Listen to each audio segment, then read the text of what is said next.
नमस्कार। इस वीडियो के द्वारा हम बताएंगे कि अंतर्राष्ट्रीय व्यापार तथा वर्तमान अवसर लागत, international trade and increasing opportunity cost जब होती है तो इंटरनेशनल व्यापार कैसा होता है और कैसा सिस्टम होता है, इसका आज हम इस वीडियो के द्वारा डीपली अध्ययन करेंगे।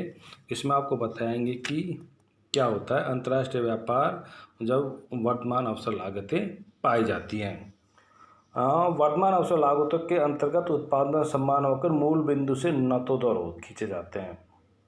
कॉनकेव जिसको अंग्रेजी में बोलते हैं, कॉनकेव, जैसा कि हमने ये जो चित्र है इसमें भी इसको दिखाया गया है। वर्तमान या बढ़ती अवसर लागतों में दोनों ही राष्ट्र किसी भी वस्तु में पूर्ण विशिष्टीकरण नहीं कर सकते हैं।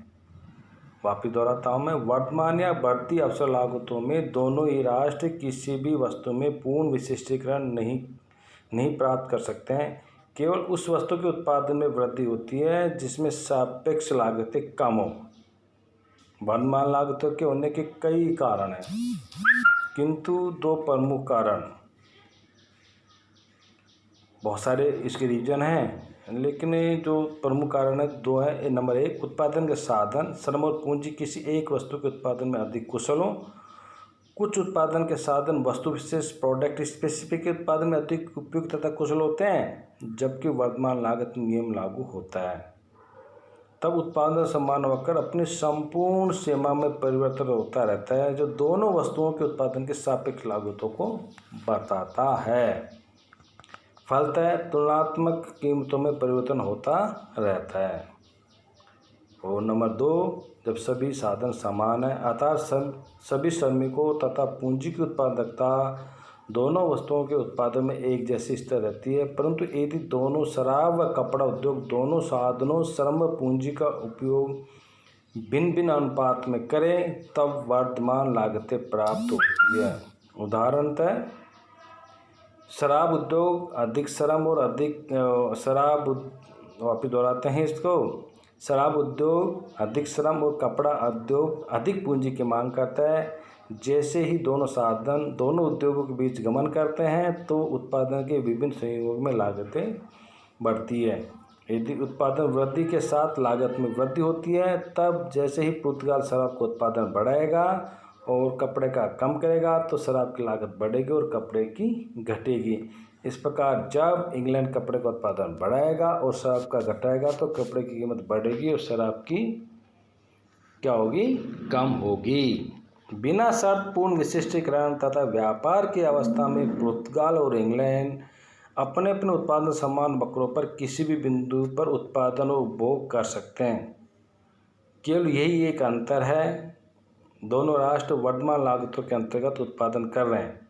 रेखा चित्र 7 में ये मान्यता लेते हैं कि दिए, जैसे कि हमने स्क्रीन पर दिखा रखा है कि दिए हुए उपभोक्ताओं के पसंद की टेस्ट एंड प्रेफरेंस अर्थात मांग दशाओं के पुर्तगाल एन बिंदु, जैसे कि चित्र में ये दिखा है, पुर्तगाल एन बिंदु तथा इंग्लैंड एम बिंदु, एन और एम बिंदु, ये पुर्तगाल का है एम बिंदु और ये आपका जो एन बिंदु है, ये एन बिंदु और ये आपका एम बिंदु। पुर्तगाल एन बिंदु तथा इंग्लैंड एम बिंदु पर उत्पादन उपभोग करते हैं, जिनके उत्पादन समान वक्र सी डी तथा ए बी हैं।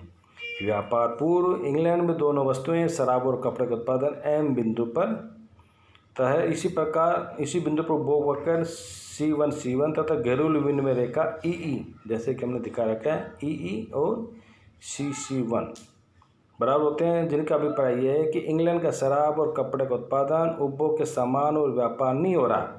यह स्थिति पुर्तगाल में ये पुर्तगाल का एन बिंदु पर है, जहां शराब और कपड़े का उत्पादन उपभोग और घरेलू विनिमय दर एक ही बिंदु पर बराबर है, एक ही बिंदु पर बराबर है।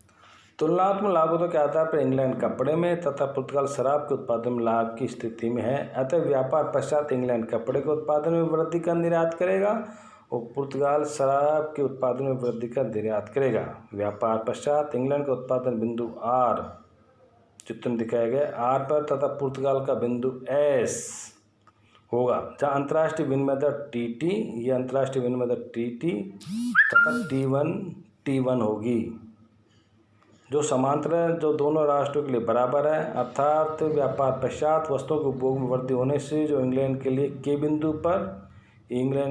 बिंदु पर तथा पुर्तगाल के लिए एल बिंदु पर, पुर्तगाल का आपका एल बिंदु पर अंतर्राष्ट्रीय विनिमय दर स्थित है। उत्पादन और उपभोग बिंदुओं के निर्धारण के बाद हम आयात निर्यात की मात्रा का आकलन कर सकते हैं। रेखा चित्र में साफ साफ ये स्पष्ट है कि इंग्लैंड अपने कपड़े की RV मात्रा निर्यात करेगा, उसके बदले में शराब की VK मात्रा पुर्तगाल से आयात करेगा। इसी तरह पुर्तगाल शराब की WS मात्रा निर्यात तथा कपड़े की LW मात्रा इंग्लैंड से आयात करेगा। व्यापार पश्चात दोनों राष्ट्रों के आयात निर्यात कपड़े का क्रमशः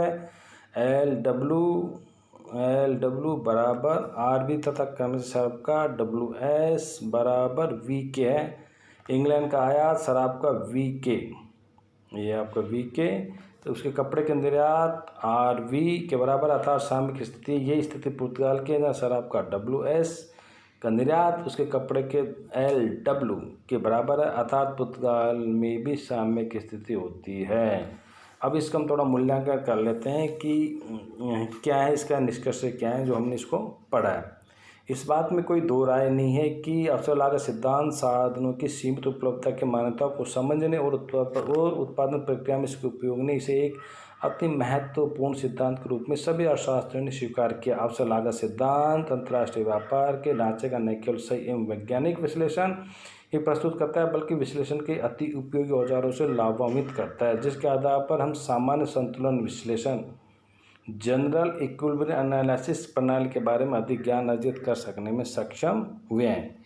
यद्यपि कुछ अर्थशास्त्रियों ने इस सिद्धांत के कल्याण पक्ष को समझने में सफलता की बात कही है, फिर भी अवसर लागत सिद्धांत की उपयोगिता वास्तविक लागत सिद्धांत की तुलना में अधिक है। अवसर लागत तथा वास्तविक लागत के बीच उठे विवाद के बारे में सैमुअल्सन ने बड़ी सटीक टिप्पणी की है। उनके अनुसार इस विवाद को अधिक न बढ़ाते हुए मैं केवल इतना ही कहूँगा कि बिना किसी परिशोधन के अनक्वालिफाइड अवसर लागत सिद्धांत में अपनाई गई सरलीकरण की विधियाँ अनुभव प्रशिक्षणों में अन्य वास्तविक लागत या जटिल लागत सिद्धांत की तुलना में कमी बढ़ेगी।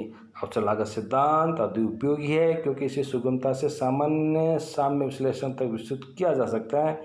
अतः अवसर लागत सिद्धांत का अधिक से अधिक लोकप्रियता प्राप्त करना आश्चर्यजनक नहीं है और इसका उपयोग वे भी कर रहे हैं जो इसके विरोधी हैं। कहने का मतलब है आज भी ये सिद्धांत सारगर्भित अर्थ और निष्कर्ष देने वाला सिद्धांत है जिसको लगभग सभी अर्थशास्त्रियों ने स्वीकार किया है। जैसे कि सैमुअल्सन की हमने टिप्पणी से अभी इसको समझने की कोशिश की और इसका स्पष्टीकरण आपको दिया। धन्यवाद।